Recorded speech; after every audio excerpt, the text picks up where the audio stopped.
تمہیں بتاؤں، میرا اللہ قرآن مقدس میں ارشاد فرماتا ہے فویل للمصلین، اللہ اکبر، ان نمازیوں کے لیے جو اپنی نمازوں میں سستی کرتے ہیں ان کے لیے ویل ہے۔ اللہ اکبر۔ اے خاتون جنت رضی اللہ تعالیٰ عنہ کی کنیزوں، اللہ نے یہ نہیں فرمایا کہ بے نمازیوں کے لیے ویل ہے، میرا اللہ فرماتا ہے نمازیوں کے لیے ویل ہے، کہ نمازیوں کے لیے۔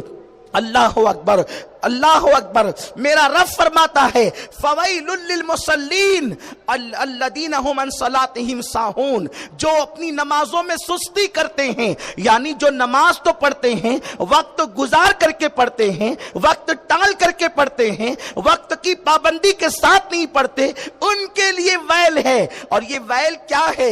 آئیے مفسرین کرام ارشاد فرماتے ہیں، سید المفسرین حضرت سیدنا عبداللہ ابن عباس رضی اللہ تعالیٰ ارشاد فرماتے ہیں جہنم کے اندر جو ویل نامی طبقہ ہے، یعنی جہنم صرف ایک گڑھے کا نام نہیں ہے، جہنم بہت بڑا ہے، اس میں طبقات ہے، بلکہ جہنم کے 19 دروازے ہیں۔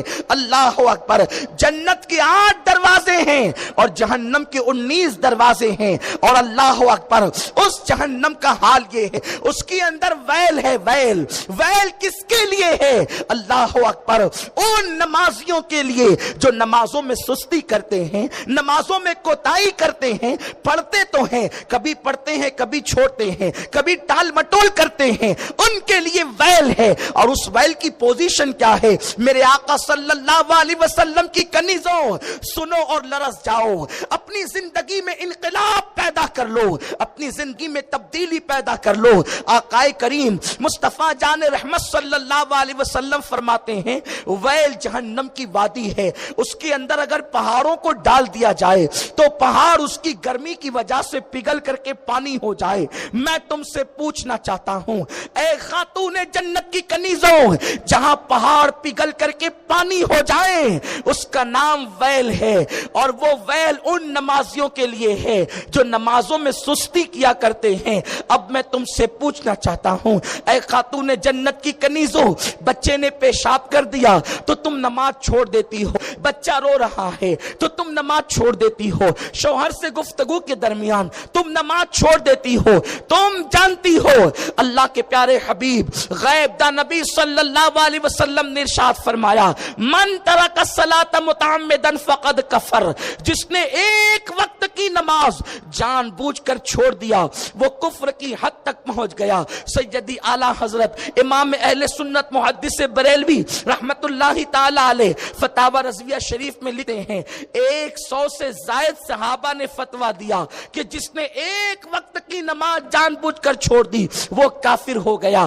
اے خاتون جنت رضی اللہ تعالیٰ عنہ کی کنیزوں، مجھے بتاؤ تو صحیح، آج عورتیں اور بالخصوص نوجوان ہماری قوم کی بچیاں نماز سے کوسوں دور ہے۔ جانتی ہیں آپ اللہ کے پیارے حبیب غیب دا نبی صلی اللہ علیہ وسلم نے ارشاد فرمایا کہ جو لوگ ایک وقت کی نماز جان بوجھ کر چھوڑ دیتے ہیں آسمان سے ان پر 1000 مرتبہ اللہ کی لعنت برستی ہے۔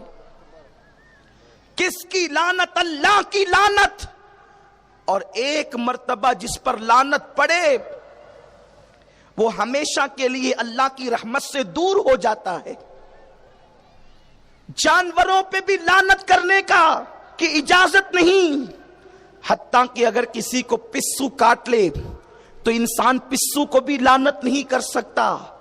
یہاں تک فرمایا گیا کہ اللہ اکبر، اگر کسی انسان نے برائی کے کام کیے، انسان نے انتہائی گھنونے کارنامے کیے تو اس کا نام لے کر تم اس پہ لعنت نہیں کر سکتے۔ اللہ اکبر، اس پہ لعنت نہیں بھیج سکتے۔